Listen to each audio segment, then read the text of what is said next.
Você sabe quanto pesa o pecado? O seguinte diálogo ocorreu entre duas pessoas, um jovem e um pregador que estava anunciando o evangelho numa rua. O Senhor fala da carga do pecado. Afinal de contas, quanto pesa o pecado? 20 quilos? 200 quilos? O pregador respondeu com outra pergunta. Diga-me, se puséssemos um peso de 800 quilos no peito de um morto, ele o sentiria? Não, porque está morto, respondeu o jovem. Pois a pessoa que não sente o peso do seu pecado está morta espiritualmente, respondeu o pregador. A Bíblia, a palavra de Deus, dirigida ao homem, declara que todos estão mortos em ofensas e pecados. Mas muitas pessoas não percebem a sua condição. Ele, Jesus, vos deu vida, estando vós mortos em ofensas e pecados, em que noutro tempo andaste segundo o curso deste mundo, segundo o príncipe das potestades do ar, do espírito que agora opera nos filhos da desobediência, e éramos por natureza filhos da ira, como os outros também. Efésios 2, de 1 a 3. Muitas pessoas não sentem o peso dos seus pecados e por isso ignoram completamente o perigo em questão. É como o caso do homem gravemente doente e sofrendo intensa dor, quando, de repente, a dor cessa e sente-se melhor e pensa que logo ficará bom. O médico diz que não. Sabe que o estado crítico já começou e que a morte é inevitável. Logo virá o fim. Será que este é o seu diagnóstico espiritual, amigo ouvinte? Você não sente o peso dos seus pecados? Não tem a mínima preocupação em relação ao seu futuro eterno? Isso é alarmante. Desperte, antes que seja tarde demais. Porém, talvez já tenha despertado para o fato que é pecador e que precisa vir ao encontro de Deus. Neste caso, alegre-se, porque Deus, considerando a sua necessidade, preparou um Salvador na pessoa de seu Filho, o Senhor Jesus Cristo. Repare nessas palavras consoladoras.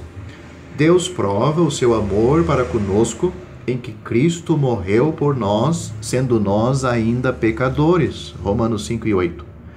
Nossos pecados merecem seu castigo, mas a mensagem do Evangelho diz que o Senhor Jesus é o substituto que sofreu pelos pecados de todos os que nele creem. Por isto lemos, portanto agora nenhuma condenação há para os que estão em Cristo Jesus. Romanos 8 e 1. Disse Jesus, quem ouve a minha palavra e crê naquele que me enviou tem a vida eterna e não entrará em condenação, mas passou da morte para a vida. Porque Deus amou o mundo de tal maneira que deu o seu Filho unigênito, para que todo aquele que nele crê não pereça, mas tenha a vida eterna.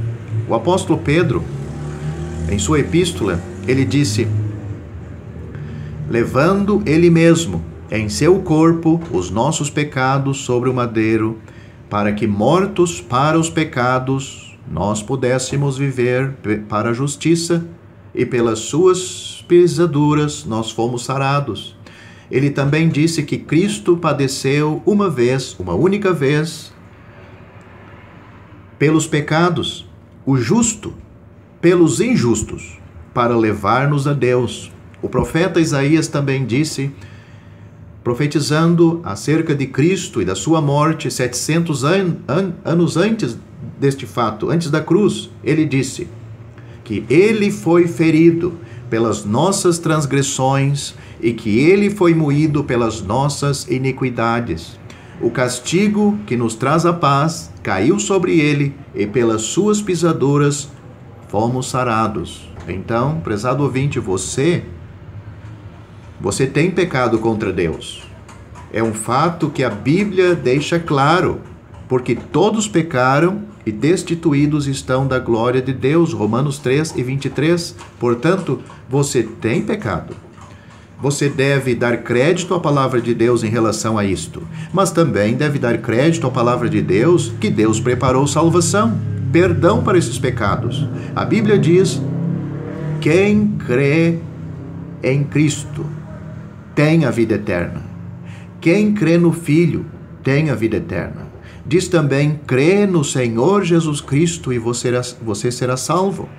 É um ato de fé, um momento, um encontro de duas pessoas. O pecador, condenado por causa dos seus pecados, e um Salvador, Cristo, o Senhor, que morreu na cruz por nossos pecados, mas que ressuscitou ao terceiro dia e hoje está vivo no céu, e de lá ele pode salvar perfeitamente os que por ele se chegam a Deus.